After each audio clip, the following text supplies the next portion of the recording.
Assalamualaikum warahmatullahi wabarakatuh. Perkenalkan, nama saya Putri Ratno Ayuwardani dengan NIM 2006062. Di sini saya akan membawakan materi tentang analisis kesalahan berbahasa pada karangan cerita siswa SD. Untuk memenuhi ujian akhir semester dengan mata kuliah Pengembangan dan Pembelajaran Bahasa dan Sastra Indonesia.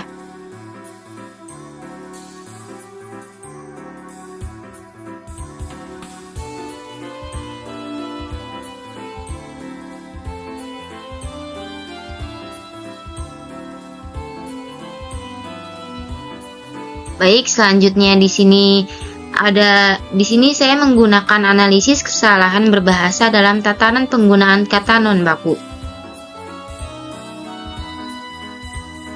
Baik, pertama-tama saya akan membacakan pengertian kata tidak baku terlebih dahulu. Kata tidak baku merupakan kata yang tidak memenuhi kesepakatan atau standar yang telah ditetapkan dalam KBBI. Kata tidak baku muncul karena dipengaruhi oleh dialek daerah atau kata serapan asing. Nah, kata tidak baku ini termasuk ke dalam golongan kesalahan diksi, yang dimana kesalahan penulisan kata baku dan tidak baku disebabkan oleh beberapa faktor yang meliputi kelalaian ataupun kurangnya pengawasan dalam bahasa baku.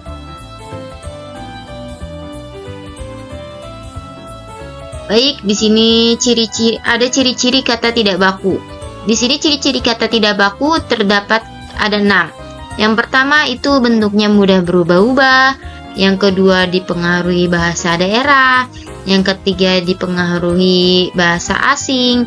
Yang keempat digunakan dalam percakapan sehari-hari dan bukan konteks resmi.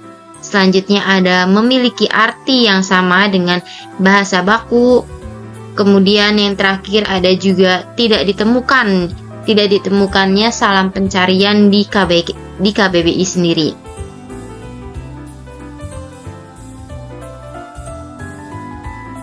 Baik, di sini saya akan menjelaskan terlebih dahulu dari karangan cerita itu sendiri. Untuk pengertiannya itu, cerita karangan merupakan karangan yang menyajikan serangkaian peristiwa menurut urutan kejadian atau kronologisnya. Penyajian karangan ini bermaksud untuk memberi arti kepada serentetan kejadian yang ada sehingga pembaca dapat memetik hikmah dari cerita tersebut.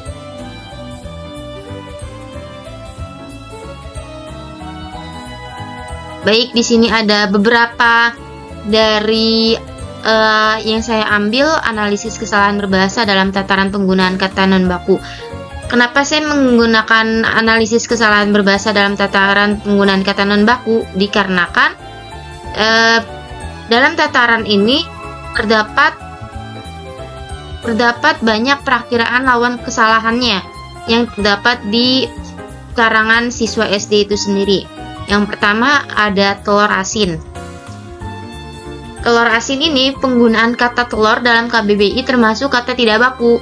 Nah, perbaikannya dari telur asin yaitu telur asin menggunakan U, yaitu telur asin. Lalu data kedua ada menggunakan kata tapi. Penggunaan kata tapi dalam KBBI termasuk kata tidak baku. Artinya dalam KBBI yaitu kata penghubung intrakalimat untuk menyatakan hal yang bertentangan atau tidak selaras. Nah, perbaikan dari kata tapi ini yaitu tetapi. Selanjutnya yang ketiga itu ada kata menaruh.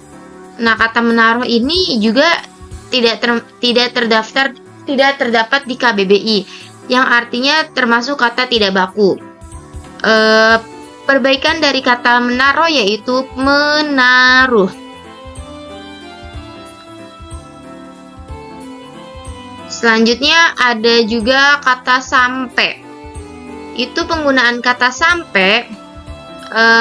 Kata sampai dalam KBBI termasuk kata tidak baku. Nah, kata sampai ini perbaikannya yaitu sampai, yang artinya dalam KBBI yaitu mencapai, datang, tiba. Selanjutnya ada kata nomor. Nah, penggunaan kata nomor dalam KBBI termasuk kata tidak baku. Untuk perbaikannya yaitu nomor. Nah, di sini pasti semua pada tahu dong arti dari nomor. Nomor sendiri itu kan yang berarti angka ya, berarti artinya dalam kata nomor yaitu angka. Nah, angka ini sebagai lambang bilangan. Dan terakhir di sini ada kata mengimbau. Nah, penggunaan kata mengimbau dalam KBBI termasuk kata tidak baku. Nah, perbaikan dari kata mengimbau yaitu menghimbau. Nah, arti dalam kata menghimbau dalam KBBI yaitu memanggil, menyebut nama orang, serta mengajak.